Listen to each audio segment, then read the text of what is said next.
বৈষম্য বিরোধী যে ছাত্র আন্দোলন, সে আন্দোলনের পর নতুন যে দলটি, সে দলটি গঠন করা হবে।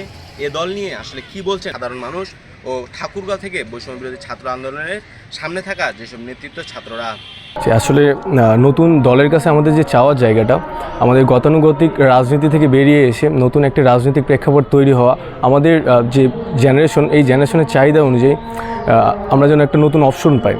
আর যেই নেতা বা পরিবারতান্ত্রিক রাজনীতি আমরা এতদিন দেখে বড় হয়েছি, সেই জায়গা থেকে আমাদেরকে বেরোতে হবে। আমরা চাই নেতা প্রতিটা ঘর থেকে তৈরি হবে, একটা সাধারণ মানুষেরও যেন নেতা হওয়ার সক্ষমতা থাকে, সেই যেন সেই সুযোগটুকু পায়। নতুন দলে আমাদের ভাবনা যে নতুন দল যেন সেই ফ্যাসিস্ট সরকারের পুনরাবৃত্তি না করে, নতুন দল যেন হয় জনগণের, জনমানুষের, তারা যেন জনমানুষের কষ্ট বুঝে এবং জনমানুষের পাশে থাকে, এটাই আমরা চাই।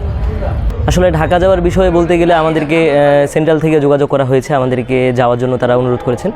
আমরা আসলে বিষয়টি বিবেচনা করেছি এবং আমাদের খাওয়ার পরে আমরা একটা সিদ্ধান্ত নিব যে আমরা কতজন যাব, কিভাবে যাব, সেই বিষয়টি আমরা তাদের সাথে সেন্ট্রালে কিভাবে যোগদান করব, সেই বিষয়টি আমাদের একটি মিটিংয়ের মাধ্যমে আমরা ঠিক করব।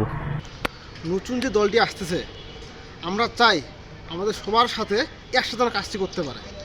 আমরা সাধারণ শিক্ষার্থী হিসাবে চাই যে আমাদের যে দলটা আসবে, এই দলটা যেন শক্তিশালী এবং মানুষের সাথে একসাথে তাল মিলিয়ে কাজ করতে পারে এবং বৈষম্য বিরোধিতা যেন না থাকে, সবাই যেন একতা হয়ে থাকতে পারে। আমরা শুনছিলাম সাধারণ মানুষ ও বৈষম্য বিরোধী ছাত্র আন্দোলনের সামনে নেতৃত্বে থাকা যেসব ছাত্ররা আন্দোলন করেছিলেন তাদের কথা। ঠাকুরগাঁও থেকে আব্দুল্লাহ আল সুমন,